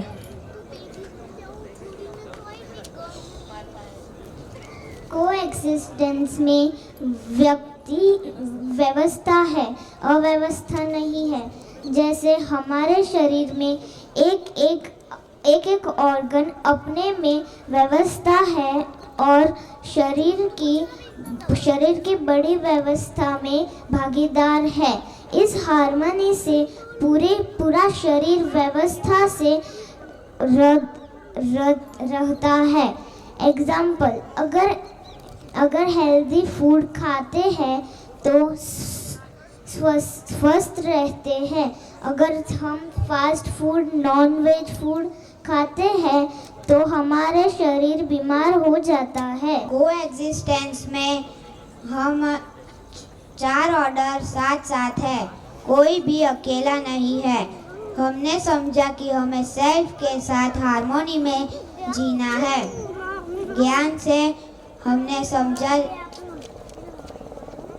जरूरत है वही लेना है।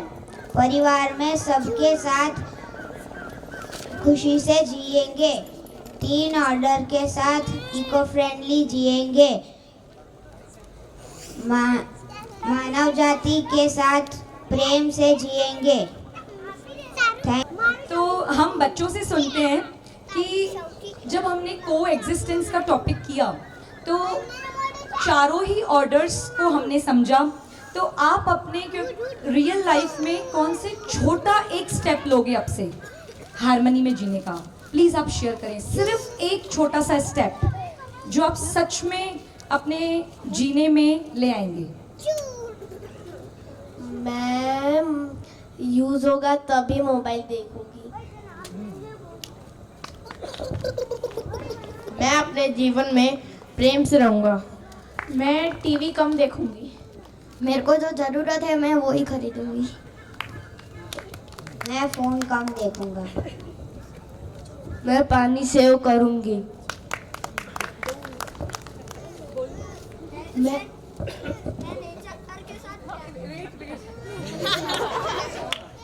नेचर के साथ प्यार से रहूंगा। मैं मेरे परिवार में मिलजुल के रहूँगा। मैं कभी पानी वेस्ट नहीं करूंगा। मैं अपने परिवार के साथ मिलजुल कर रहूंगी। मैं कभी गुस्सा नहीं करूंगी।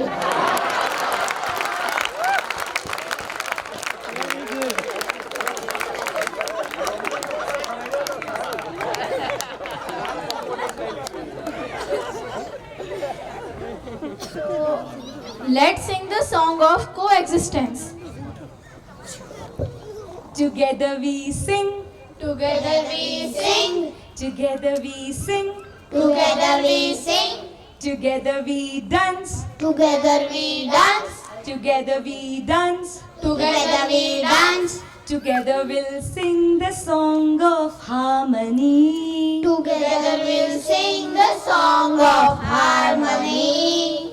Water is flowing in harmony. Water is flowing in harmony. Trees are growing in harmony. Trees are growing in harmony.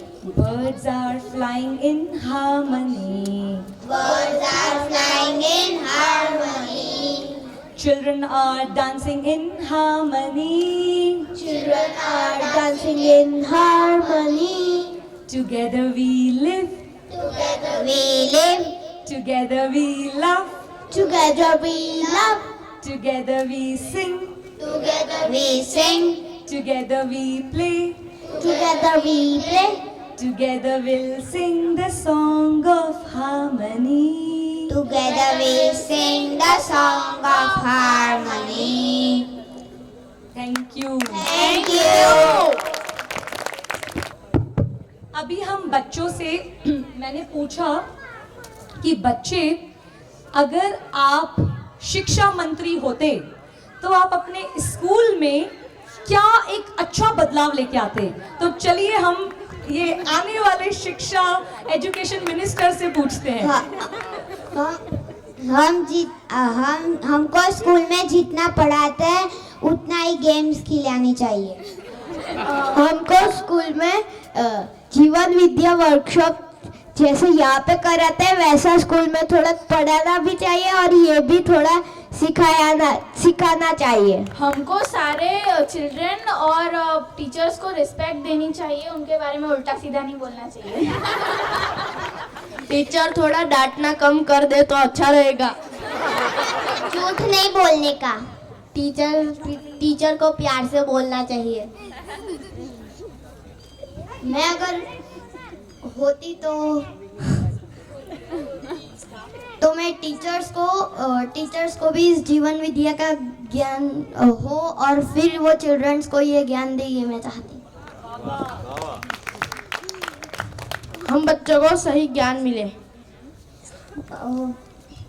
Teachers को हमें प्यार से पढ़ाना चाहिए। टीचर्स को बच्चों की रिस्पेक्ट करनी चाहिए और बच्चों को टीचर्स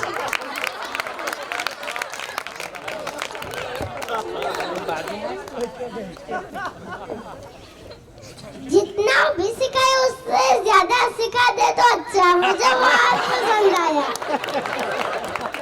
जो आई वॉज वेरी क्यूरियस बच्चे यहाँ पे जो आपने 5 दिन में सीखा वो आपके स्कूलों में कभी ऐसा सिखाया जाता है, समझाया जाता है? नहीं। तो आप चाहते हो कि जीवन विद्या हर स्कूल में सिखाई जाए? ठीक है, गुड, वेरी गुड। अच्छा, दूसरा प्रश्न मैं आपसे ये पूछना चाहती हूँ कि आप अपने परिवार में अपने फैमिली से क्या चाहते हो? देखो, नेचर जो है हम सभी को ये बच्चा जो है एकदम प्योरेस्ट फॉर्म में गिफ्ट करती है। तो हम सुनते हैं कि बच्चों की परिवार से क्या अपेक्षाएं हैं, क्या चाहते हैं ये बच्चे हमसे? परिवार, हमारा पूरा परिवार खुश रहे, हमारा परिवार प्यार से रहे, मेरी छोटी बहन ज्यादा मोबाइल ना ले, हमारा परिवार शांति से और खुशी खुशी रहे। मैं ये चाहती हूँ कि हमारा और दूसरों का परिवार शांति और मिलजुल के रहे। हमारा परिवार शांति, खुशी और कभी झगड़ा ना करे। हमारा परिवार मिलजुल के रहे। हमारा परिवार ठीक से रहे, परिवार में खुशियाँ हो। मेरी मम्मी ज्यादा गुस्सा ना करे।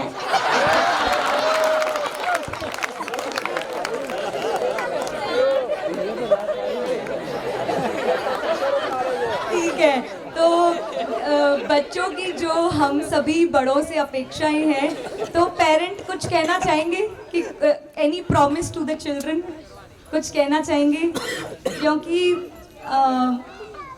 मैंने ये बहुत ही डीप ऑब्जर्व किया है कि बच्चे जो हैं वो 16-18 आवर्स हम एडल्ट्स के साथ गुजारते हैं। तो जैसा हम परिवार में ही, मैं कहती हूँ कि जो परिवार के लोग हैं, अगर हमने ऐसा खुशहाली भरा एनवायरनमेंट दिया बच्चों को, तो ये बच्चे जो हैं सच में वो उनके जीवन में भी ये ज्ञान की खुशबू ज़रूर फैलेगी, खुशहाली की खुशबू ज़रूर फैलेगी। तो हमने सुना भी और हम भी इन बच्चों को उनकी अपेक्षा पूरी कर सकें, ऐसा हम गिफ्ट बच्चों को दें, है ना? एक ही गिफ्ट हमें बच्चों को देनी है। मैं देखती हूँ कि बच्चों को हमें ना ध्यान से सुने। आज उनको दोस्त चाहिए, दे ट्रूली नीड मम्मा पापा और family members as their friends, as the best friend. तो हम बच्चों को है ना सच में वो अपनी लिसनिंग प्रोवाइड करें। वो कुछ कहना चाहता है ना, वो अगर कुछ ड्रॉ भी करता है, ऐसे सर्कल मैंने ये प्लेन किया है, तो हम बोलते हैं ये क्या ड्रॉ किया है, बट हम कहते हैं कि नहीं उसने कुछ ड्रॉ किया है उसकी एज के अनुसार। उनको वेरी गुड, अपने ये सर्कल ने उनको बताएगा मैंने प्लेन किया है, मैंने कुछ ड्रॉ किया है, तो जस्ट राइट इट डाउन उन्होंने क्या किया है, बिकॉज एटलीस्ट वो सोच रहा है, इमेजिन कर रहा है, राइट? हम परफेक्शन की अपेक्षा बच्चों से ना करें और है ना हम है ना उनको सम्मान दें। जितना हम प्यार और सम्मान बच्चों को देंगे तो वही जो है बच्चे रिटर्न में हम वो ऑटोमेटिकली हमें मिलेगा ही। तो बहुत बहुत बच्चों का। और आप क्या करेंगे परिवार के लिए? आपने तो बताया आपको ये चाहिए, what you will do from now? वो जो बोलेंगे वो हमसे जो बड़े कहे उसका मानकर वो करना और उनको सम्मान देना। मम्मी पापा की रिस्पेक्ट करेंगे। जो जरूरत हो वो ही खरीदना है। पापा के लिए पानी लाऊंगा। मम्मी पापा की हेल्प करूंगी। सोच समझ के खरीदूंगी सामान। मेरी मम्मी जो कहे वो मानूंगी। मैं उनको हर काम में, जैसे वो हमें सपोर्ट करते हैं, मैं भी उन्हें सपोर्ट करूंगी। मैं मम्मी पापा की हेल्प करूंगा। चलो बहुत बढ़िया, वेरी गुड। अभी है ना मैंने है ना लास्ट में ये एक पेरेंट्स की एक लिस्ट है यहाँ पे जो मैंने एक पेज पे लिखी है और एक युवाओं की। तो ये हैप्पीनेस, क्योंकि जो फर्स्ट टाइम आ रहे हैं तो ये हैप्पीनेस बुक है जो हमारी दिल्ली स्कूल्स में पढ़ाई जाती है, नर्सरी टू 8th स्टैंडर्ड तक। अगर मान लो नहीं पता है किसी को इसके बारे में तो मैं रिकमेंड करूँगी ये PDF इसकी कॉपीज़ जो हैं वो मैं व्हाट्सएप कर सकती हूँ जिन भी पेरेंट्स को चाहिए, और इसका आप प्रिंट आउट लेके एक बुक बना के यू कैन प्लीज़ रेफर। अभिभावक विद्यालय की भी हैं, रायपुर के और ये भी, तो मैं अपने वर्कशॉप्स में इन बुक्स को रिफ़र करती हूँ और इतनी ब्यूटीफुल, इतनी अमेजिंग विद्या के आधार पे इसमें कहानियाँ, एक्टिविटीज़, बहुत सारी चीज़ें बहुत सरल भाषा में लिखी हुई हैं, तो आप इसको रेफ़र कर सकते हैं। तो आप अपना नाम इसमें लिख के जाएंगे before you go for dinner, तो मैं आपको वो सारे व्हाट्सएप कर दूँगी। और कोई भी सहायता चाहिए बच्चों के लिए तो you are always welcome.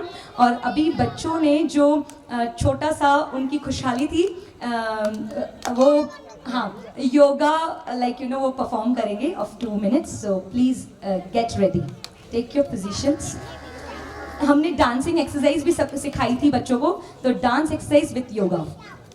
Yo, give me something to dance to.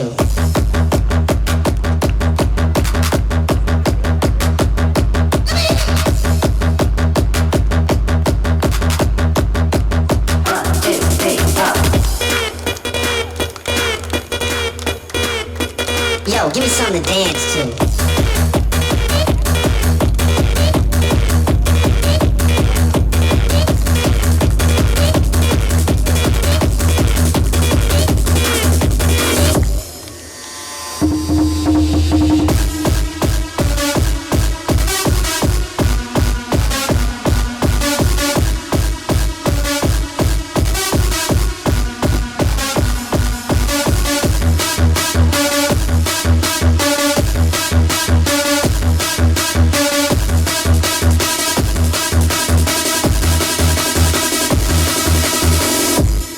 This is a journey into sound.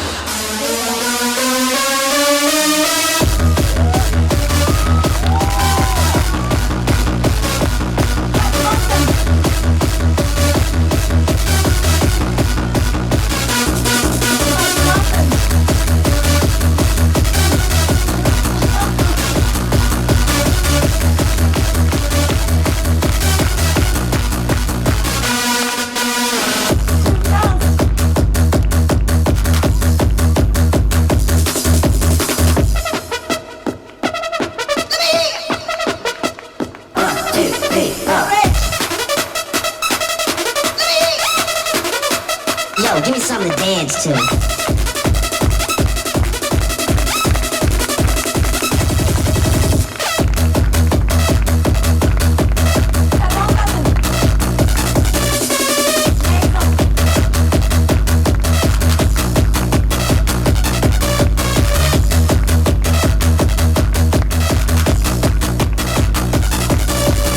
Yo, give me something to dance to.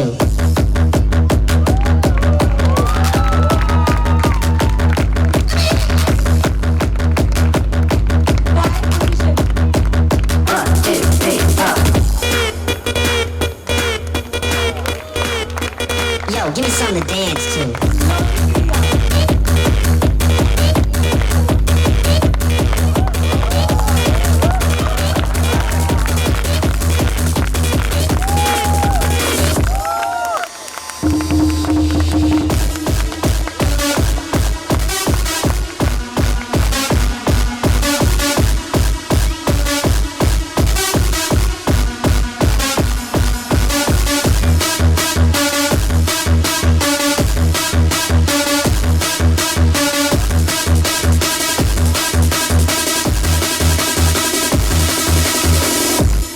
This is a journey into sound.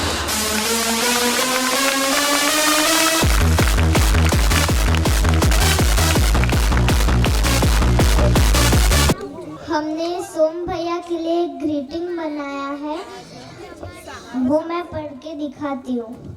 सोम भैया, आप ज्ञान के देव हैं। आपने हमारे जीवन फूलों की तरह महका दिया। आपने हमारे माता पिता को नया जीवन दिया, हमें अच्छे से समझा कर सभी प्रश्नों के खुशी से समाधान दिया। हम साथ साथ मिलकर धरती को स्वर्ग बना देंगे, हम देवता बनेंगे, सर्व शुभ नित्य शुभ होगा। Thank you, we love you Som भैया। सोम भैया, आप स्टेज पे आइए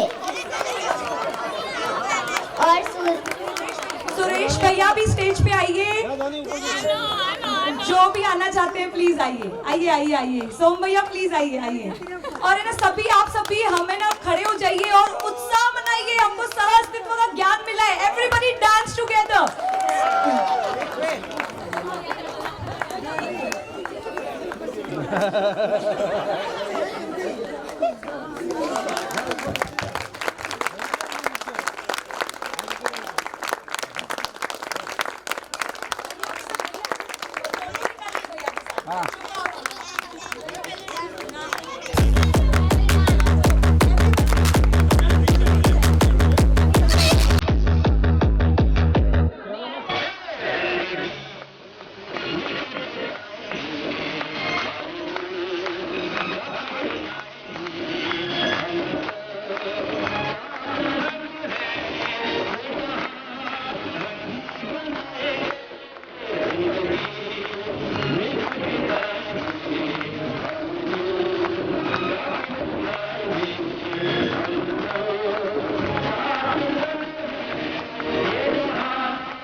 सभी का बहुत बहुत धन्यवाद, सभी पेरेंट्स का, सोम भैया का, सबका दिल से, पूरी टीम का, विनू भाई, सुरेश भैया और पूरी टीम का जिन्होंने ये इतना सुंदर अपॉर्चुनिटी दी बच्चों के लिए। थैंक यू सो मच, बहुत बहुत धन्यवाद। एक मिनट अंजू मैम। एक्चुअली मुझे ये जो परफॉर्मेंस हुआ और ये जो इतने दिन की शिविर थी, मेरी छोटी बेटी है, मुझे लगा था शायद मैं ठीक से मुझे समझ मतलब वो मुझे हैंड करने देगी या नहीं। तो मेरी ये जीवन यात्रा के जो नेक्स्ट लेवल पर आपने मुझे पहुंचाया, उसमें आपकी उपयोगिता, उसके लिए कृतज्ञता से thank you so much. Thank you ma'am, हम सब की ओर से, पूरे सभी पेरेंट्स की ओर से अंजू को खूब खूब धन्यवाद, आभार, प्रेम। हमें बिल्कुल अभी भोजन कक्ष में जाना होगा जल्दी, और दीदी से वहाँ मिल सकते हैं, बात कर सकते हैं। धन्यवाद, थैंक यू।